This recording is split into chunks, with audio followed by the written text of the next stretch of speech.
Senja di ujung Ramadan, part 4. Esok sudah mulai puasa. Harusnya aku menjalani hari dengan tenang di pesantren Al-Mubarak, ikut ngaji pasaran selama Ramadan. Namun kebohongan Amira sukses membuat ketenanganku musnah. Di sini aku merasa terjebak. Entah berapa lama aku tertidur. Rasa lelah membuat kelopak mataku langsung tertutup. Begitu punggungku menyentuh tempat tidur. Amira datang membangunkanku untuk sholat duhur dan makan siang bersama. Sungguh aku terjebak dalam situasi yang tidak menyenangkan ketika seluruh keluarga berkumpul di meja makan, termasuk Fatihah dan suaminya. Apalagi sikap Arman yang sedikit kurang ajar padaku. "Salma, kamu pulang?" tanyanya basa-basi.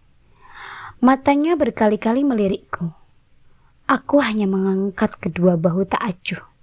Tidak mau membuat keributan di meja makan. Apalagi melihat ekspresi cemburu Fatihah yang ditampakkan terang-terangan. 5 bulan tak kelihatan, kulitmu makin bersinar, komentar Arman. Pria itu mengamatiku tanpa merasa risih. Aku melengos menahan geram. Ibu, Bapak dan Amira kompak menghembuskan napas. Sungguh tidak pantas kalimat seperti itu diucapkannya pada perempuan lain, sementara ada istri yang tengah bersamanya. Aku diam, memutuskan pura-pura tak mendengar. "Kamu juga semakin cantik." Aku menyesal. "Sudah cukup," bentak Fatihah, memotong perkataan suaminya. Perempuan itu membanting sendoknya ke atas piring, hingga bunyi dentingan menyaring terdengar. Aku menahan napas, bersiap menerima amukannya. Kalimat-kalimat kasar akan terlontar, menjadi kebiasaannya ketika marah. "Kenapa Mbak Salma mesti balik sih?" Ia berseru marah. Telunjuknya menuding. Jangan tanya apakah perempuan ini pernah diajarkan sopan santun, cara menghormati sosok yang lebih tua. Fatihah memang berperangai buruk. Ia tidak akan mau mendengarkan nasihat orang di sekitarnya. Baginya, ialah yang paling benar. "Udah bagus pergi jauh-jauh, malah balik lagi. Dasar perawan tua tidak laku. Bisanya cuma menggoda suami orang." Aku terhenyak. Sakit sekali hati ini mendengarnya. Ucapannya begitu tajam mengalahkan sembilu. Dan digunakan untuk menikam orang lain, untuk menyakitinya. Bapak memegangi dadanya sambil memejamkan mata. Ibu mengusap lenganku sambil membisikkan kata sabar berkali-kali. Sementara Amira meraih tanganku dan menggenggamnya, ingin memberiku kekuatan. "Jaga ucapanmu, Ti," tegur Bapak. "Ucapanmu bisa menyakiti hati mbakmu." "Ucapanku adalah fakta. Lihatlah, dia datang dengan penampilan seperti itu untuk menggoda Mas Arman. Mau balas dendam dengan merebut Mas Arman kembali, he?" Berkali-kali aku menggumamkan kalimat istighfar. Luka di hatiku seperti disiram air garam. Sakitnya seperti meresap ke dalam setiap pori-pori tubuhku. Termangu seorang diri. Mataku lurus menatap keluar jendela. Pemandangan yang sangat indah. Daerah pedesaan dengan suasana yang sejuk. Dari ruang tamu akan disuguhi pemandangan perbukitan hijau, sedap dipandang mata.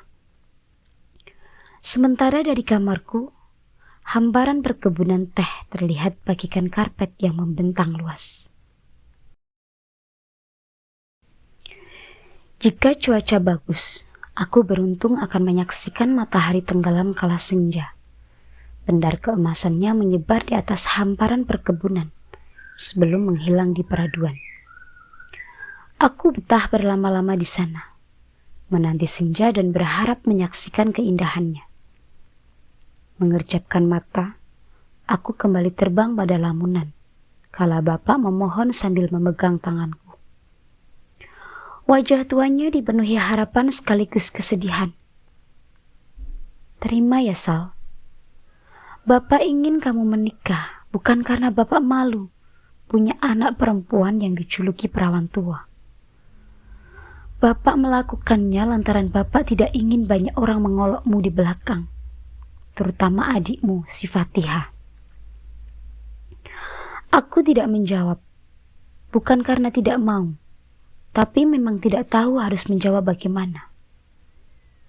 Arham, calon suami Amira, meminta izin pada bapak untuk mengenalkan aku dengan salah seorang temannya. Sama seperti bapak, ibu dan Amira pun begitu berharap aku bersedia. Di satu sisi aku memang ingin menikah. Aku ingin hidup berumah tangga bersama pria yang mau menerima satu kelebihan dan 1000 kekuranganku. Cita-cita tertinggi seorang perempuan adalah menikah. Tentunya aku pun ingin agar tidak lagi menjadi penghalang bagi adikku. Amira sudah siap menikah, tetapi harus menunggu kakaknya terlebih dahulu. Kuhela nafas kembali, mencoba meyakinkan hatiku yang masih meragu.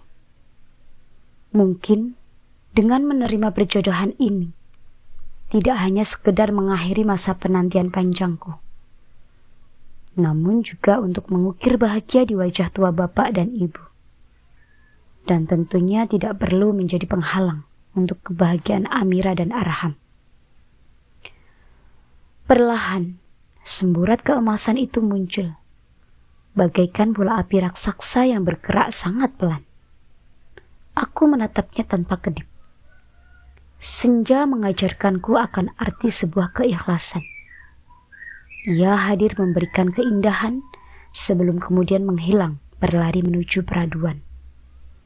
Tentang senja yang hanya sebentar, aku sadar tak selamanya yang indah akan abadi. Ketika ia menghilang, hatiku harus selalu siap untuk mengikhlaskan. Kilau keemasan berganti kegelapan. Tak lama kemudian, azan pun berkumandang. Malam ini sudah memasuki bulan suci Ramadan. Segera kututup jendela kamar. Melangkah keluar, aku bersiap untuk melaksanakan kewajiban. Nantikan kelanjutannya hanya di Cerita Puspa. Jangan lupa like dan subscribe. Sampai jumpa.